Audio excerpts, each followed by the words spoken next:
that dates before the East India Company's advent into the country.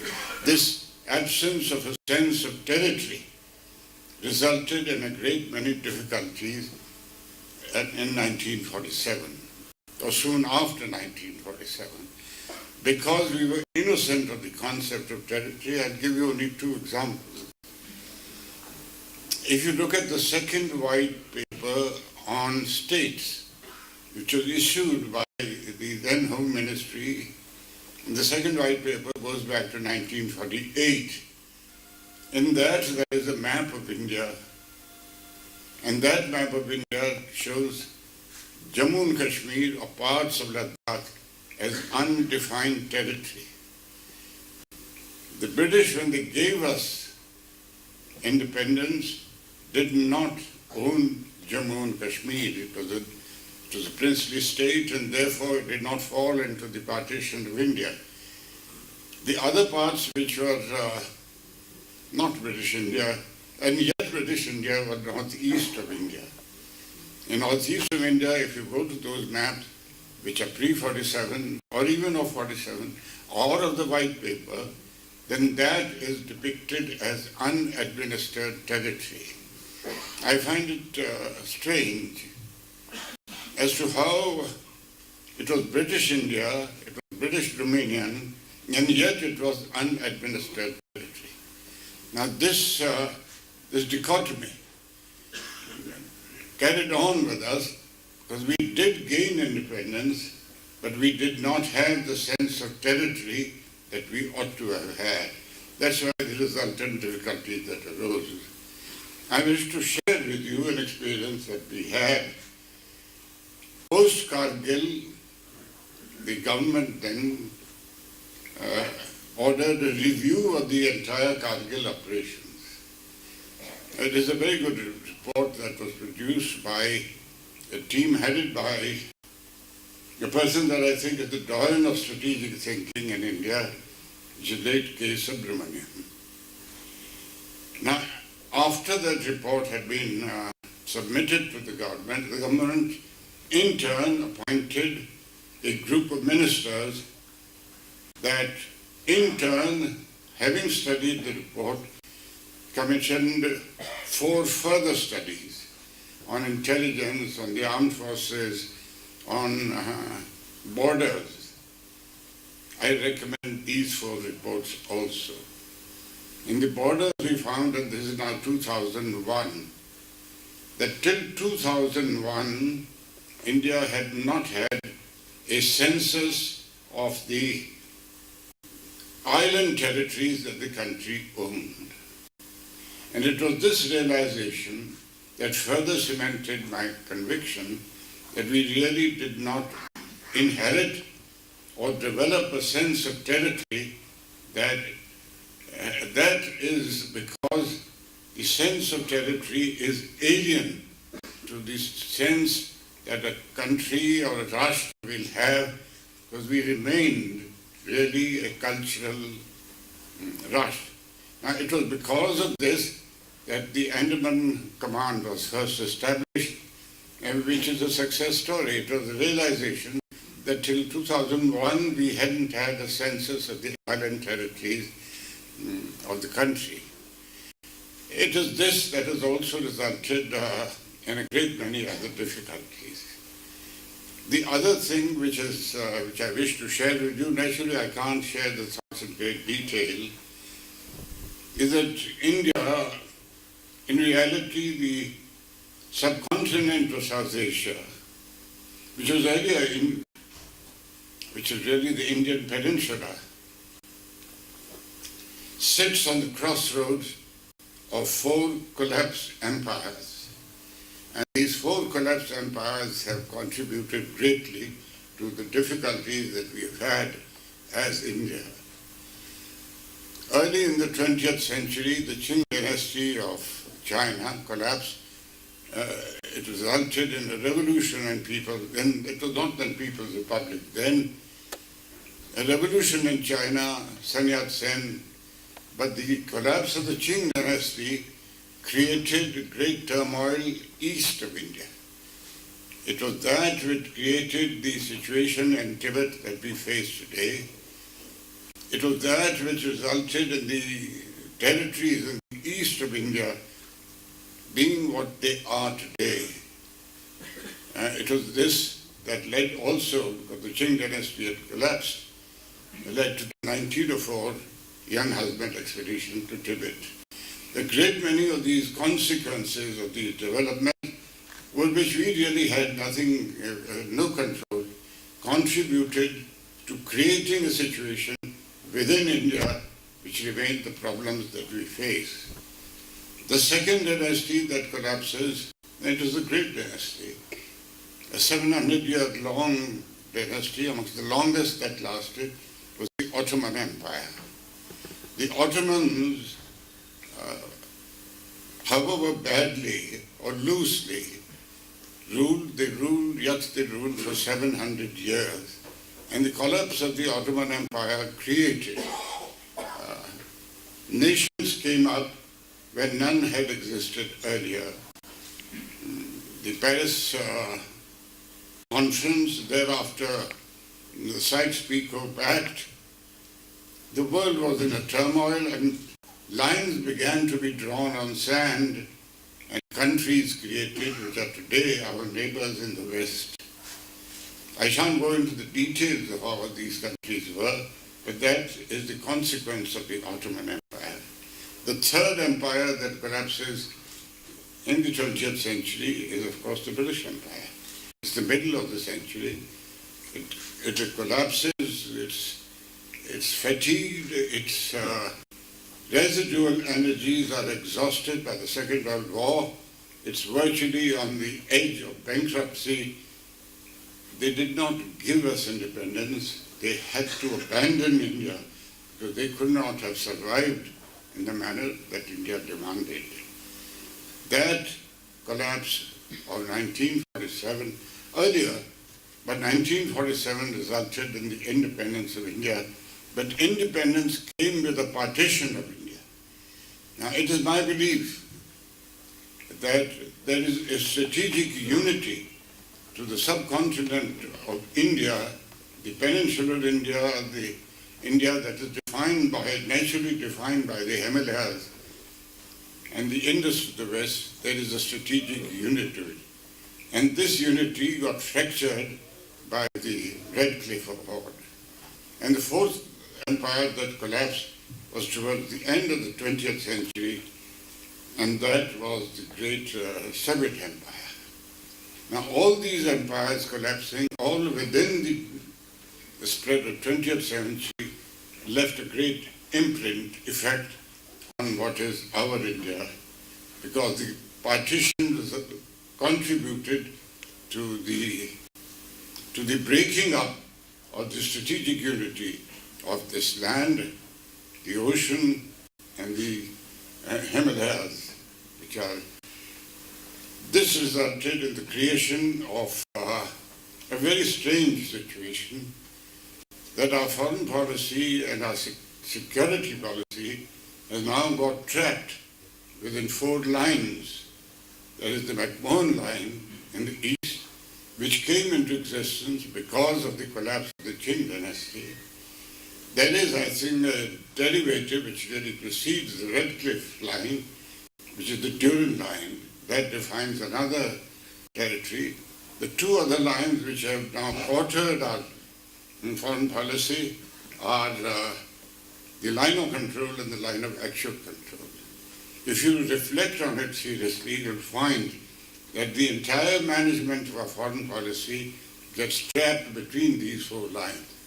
And for so long as India remains trapped between these four lines, for that long, ladies and gentlemen, India will continue, its feet will be shackled, and its real potential in global affairs will never be realized.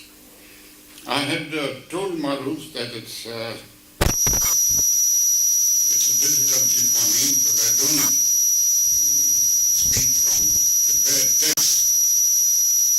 But combined with the absence of a concept of territory historically, an absence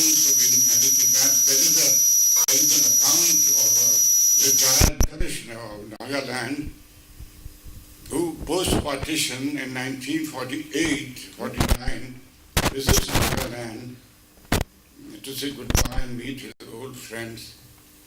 And he tells her, because that is when Mahatma Gandhi was assassinated, and he tells one of the chiefs, Naga chiefs, that a great Indian has died, and the Naga chief asks him, which Indian? There was a sense of alienation, and of course that resulted in Nagaland being the first of the insurgencies that we faced post-partition. We have faced another difficulty, which was born of the absence of territory. Radcliffe's award in what was then East Bengal, and is pointing out, if you go through the Radcliffe Award and its records, it's actually very educative. This is how India, the strategic unity, got partitioned. Radcliffe had never been to India. Radcliffe did not know any Indian language. It was in the month of July, 15th August is partition, 14th August is the creation of Pakistan, and he's here only about the middle of July. In middle of July, Radcliffe arrives in Delhi, and he's never been in Delhi. Unfortunately, soon after arrival, he gets afflicted by dysentery. It's monsoon. He's unable to leave Delhi, and therefore the Radcliffe line is a consequence of a sick British barrister. Now you can imagine the arbitrariness of partitioning a country. This arbitrariness is of course most manifest when you look at the situation that exists today of the border between Bangladesh and India. I don't want to go into the details of the enclaves, territories which are Indian but are in Bangladesh, and territories that are Bangladesh which are in India. There is a letter from Radcliffe then addressed to Mountbatten, which was forwarded to Pandit Jawaharlal Nehru. How do we sort this out? Because I'd like to. That is what Radcliffe is asking. Panditji then replies, it doesn't matter, you leave them as they are, we'll sort them out in time. Number of texts followed, Nehru, etc. The last one was, of course, after 71, Indira Mujib. They are yet not settled. It's ironic how casually we have treated the whole concept of the territory of India. And of course this places immense and unnatural strains on the armed forces. Now why do I say that we must first be clear about the territory of India? What we mean by India spiritually, civilisationally, is easier if you look at the concept that India is more a civilisational concept than it is a territorial concept. This has been the deficiency from the very beginning. If a nation defined territories through the process of Ashwamedha Yajna, to let the horse go, and wherever the horse went was the territory. This did not result, this does not fit in with the modern concepts, today's concepts of what a nation state ought to be. It is because of these collapsed empires, because their lines cross here in the subcontinent, that we face the situation that we do. Ladies and gentlemen, I want to thank you for this opportunity that has been given me. I can naturally not do justice to the enormity of the subject. And the enormity of the subject will be considered by other speakers as the proceedings press down the day. I am honored to have been asked, and I am beholden to both John Sharma as also to Maruf Raza to have taken the initiative to ask me. I was a bit hesitant at first to come, but having come, I find it's a great opportunity that I've had to share some of these thoughts. They might startle you, the thoughts, Because my idea was not to swim along in the tranquil pools of such meetings. I did want to throw a few stones in the pool so that ripples get caused, and those ripples that result in some thinking. I'm very grateful to you, Maruf, for asking me. I'm very grateful to you, Jan Sharma, and thank you very much, ladies and gentlemen. Yes, sir. Ladies and gentlemen, Mr. Jaswant Singh had earlier mentioned to me that he'd be very happy to answer a few questions. But I would request two things. One is, should you wish to identify yourself, please do that. Don't look around for a mic, just stand up, speak as loudly as you want to. The other is, please ask the question, don't make a statement. We have time for about 5-6 questions, so any hands, please shoot up. Sir. I'm Lieutenant Chitwal, sir. Just a little louder. I'm Lieutenant Chitwal, sir. Honored to Quick. honored to hear your voice, sir. In person also. Just if you were to describe India as it is present in say 3 words, and what you see the future in 3 to 5 words, sir, just which I can quote. Oh, this is a daunting task. I can't describe India in 3 words. It's a unique concept. We are the only country which is equally civilisational, and now a country that is emerging as a leader of nations, conceptually,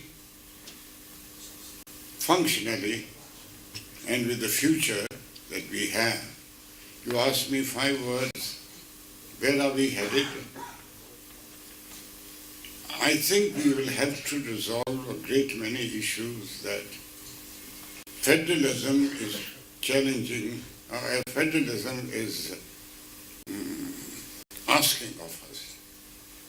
India has never had as a unity all the countries that, all the states that combine and become the federal part of India.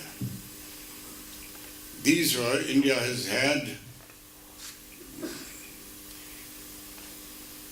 no governance in what today constitute the states, and yet the concept of India as the Rashtra, the nation, has always been. The states that are of India have quite often been at conflict with one another, and yet India has continued.